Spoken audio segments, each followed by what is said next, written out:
시청자 여러분 안녕하십니까? VOA 모닝뉴스 시작합니다. 한국을 방문하고 있는 데니얼 크리튼 브링크 미국 국무부 동아태 담당 차관보가 한국 당국자들과 만나 북한 문제 등 한반도 현안과 미한 동맹 강화 등에 대해 의견을 나눴습니다.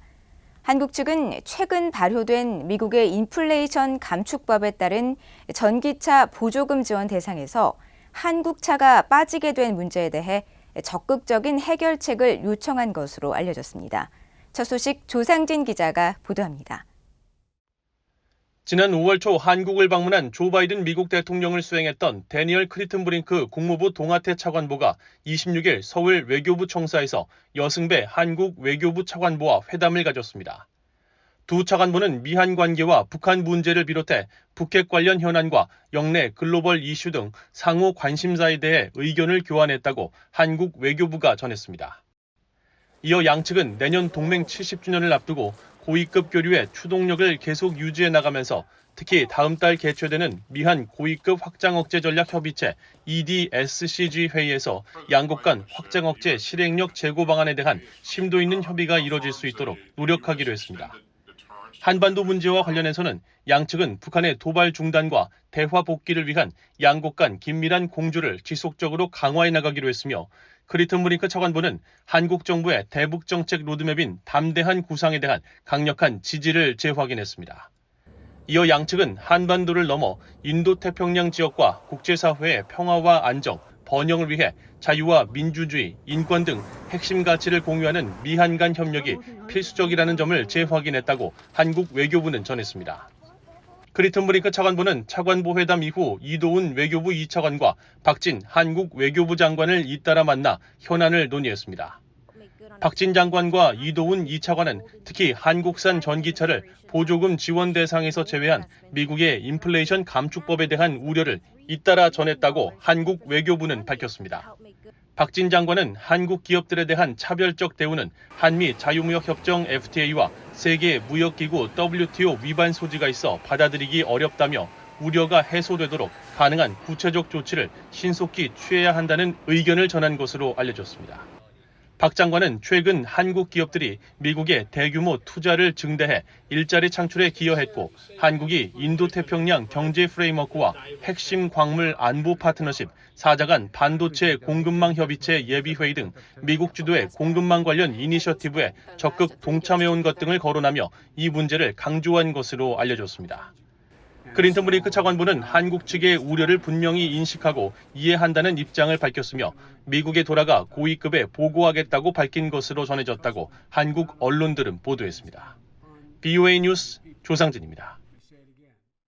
미국과 한국의 북핵 수석 대표들이 한국 정부의 대북 정책 로드맵인 담대한 구상의 이행 방안에 대해 계속 긴밀히 공조하기로 했습니다.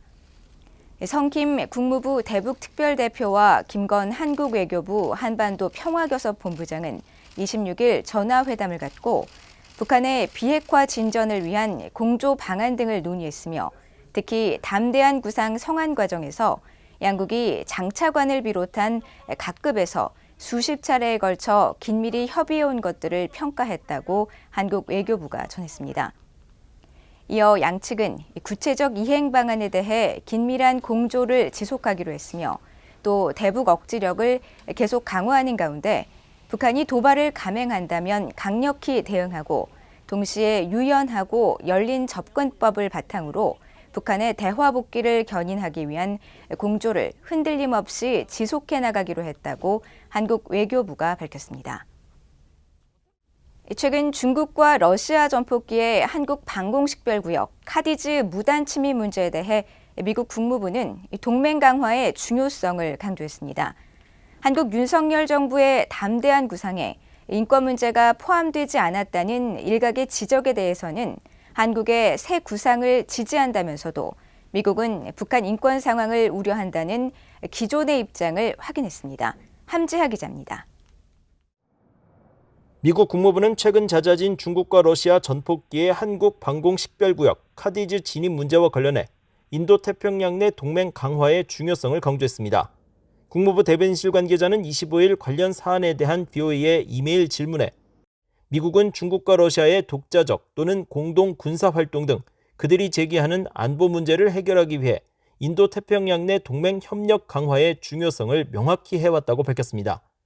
중국과 러시아 전폭기의 카디즈 진입 문제는 미국과 한국 등이 공조해야 할 여러 공동 이해관계에 포함된다는 뜻입니다. 앞서 네드 프라이스 국무부 대변인은 22일 정례 브리핑에서 이 같은 입장을 강조했습니다. We have made clear that we view trilateral cooperation between and among these three countries as pivotal to a number of shared interests we have. We most often speak about it in the context of the DPRK's weapons of mass destruction programs, but at our heart, at our core, we share an enduring interest in a free and open Indo-Pacific region. That is really what connects us in terms of our interests, in terms of our values as well, to Japan and the ROK.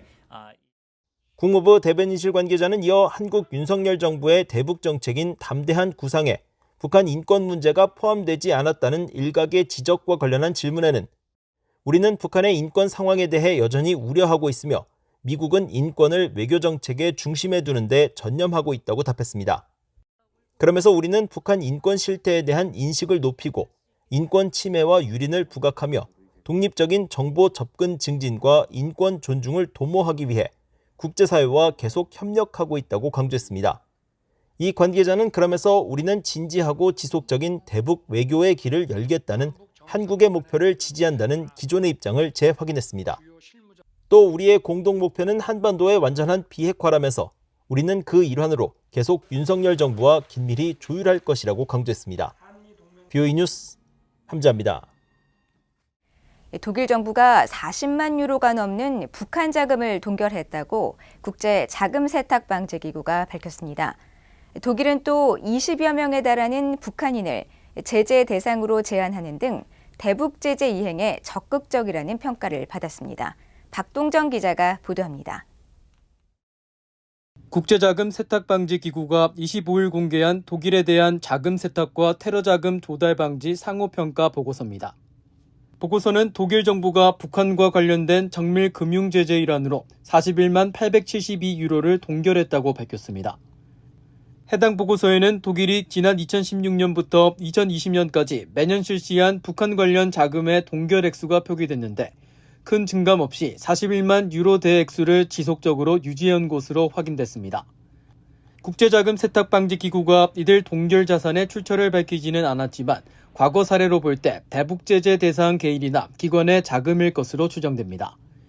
유엔 안보리 대북결의는 제재 대상자 자금에 대한 동결을 의무화했으며 미국 정부 역시 미국 금융체계를 이용하는 은행의 북한 관련 거래를 금지하고 있습니다. 다만 자금 세탁 방지 기구는 독일 정부가 동결한 북한 관련 자금의 액수가 이란 제재 관련 자금보다 훨씬 적다면서 이는 북한과의 경제적 유대 관계가 약하기 때문이라고 설명했습니다. 또 실제로 독일은 북한과의 무역 관계가 인도주의 물품에 주로 초점이 맞춰져 있다면서 독일이 이란과 북한 모두의 기술 조달을 위한 선택지임에도 독일과 북한의 관계는 덜 중요한 상태라고 강조했습니다. 이번 평가 보고서에는 또 독일 정부가 제재 대상자를 추가하는 데 주도적인 역할을 한 사실도 포함됐습니다. 그러면서 지난 2015년과 2020년 사이 독일은 북한 정권과 연관된 24건에 대해 유럽연합의 제재 대상으로 지정하자는 제안을 했다고 밝혔습니다. 자금 세탁 방지 기구는 전 세계 나라들을 대상으로 대북 제재를 비롯한 자금 세탁 방지 이행 노력을 평가한 보고서를 공개해왔으며 독일에 대한 자금 세탁 방지 기구의 상호 평가 보고서가 나온 것은 이번이 처음입니다. 앞서 국제자금 세탁 방지 기구는 24일 독일의 이웃 국가인 네덜란드에 대한 상호 평가 보고서를 통해 제3국에서 운영 중인 네덜란드의 한 은행이 대북 제재와 연관된 1,630만 달러 이상을 동결했다고 밝혔습니다. BOE 뉴스 박동정입니다. 북한 정권의 후원을 받는 것으로 알려진 해킹 조직이 한국의 정치인과 외교관들을 겨냥해 해킹을 시도하고 있다는 분석이 나왔습니다. 국제 사이버 보안 업체 카스퍼스키는 25일 공개한 보고서를 통해 북한의 해킹 조직 김숙희가 골드 드래곤이라는 이름의 악성 코드를 이용해 한국의 정치인과 외교관들을 목표로 사이버 공격을 감행했다고 밝혔습니다. 보고서는 이어 지난 1월 발견된 김숙희의 공격은 컴퓨터를 감염시키기 위해 악성 코드가 담긴 문서 파일을 이메일로 피해자들에게 발송해 첨부 문서를 열고 링크에 접속하면 해킹이 이루어지도록 설계됐다고 설명했습니다. 피해자들 중에는 한국의 유력 정치인과 외교관을 비롯해 대학 교수와 연구원, 공무원 등이 포함되어 있는 것으로 알려졌으며 해킹 조직이 한반도 외교안보 현안 등을 미끼로 이들에게 접근한 것으로 전해졌습니다. 보고서는 김숙희가 새로운 해킹 기술을 채택해 분석을 방해하는 사이버 위협 행위를 벌이고 있다면서 이들의 정보 탈취 행위에 대한 강력한 대응이 필요하다고 강조했습니다. 북한이 아시아 태평양 지역 국가들 가운데 인권 관련 위험이 가장 심각한 고위험국 중 하나라고 호주의 한 대학 연구소가 밝혔습니다. 호주 퀸즐랜드 대학의 아시아 태평양 보호 책임센터는 최근 발표한 아태 지역 인권 관련 보고서에서 역내 인권 참사 가능성이 가장 높고 인권 위험이 가장 심각한 국가로 북한과 중국, 미얀마를 꼽았습니다.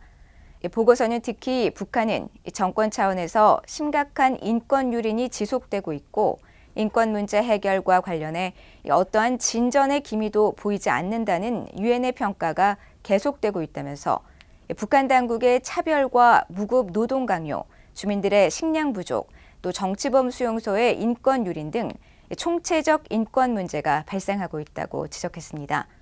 또 북한이 미국과 한국, 일본 등과의 관계에서 인권 문제를 협상의 도구로 활용해 왔다면서 비핵화 논의 재개를 위해 외교 의제에서 인권 문제를 제외하려는 일각의 시도는 북한의 요구에 응하는 것으로 핵과 인권 문제 해결 모두에서 아무런 진전을 이뤄내지 못했다고 평가했습니다.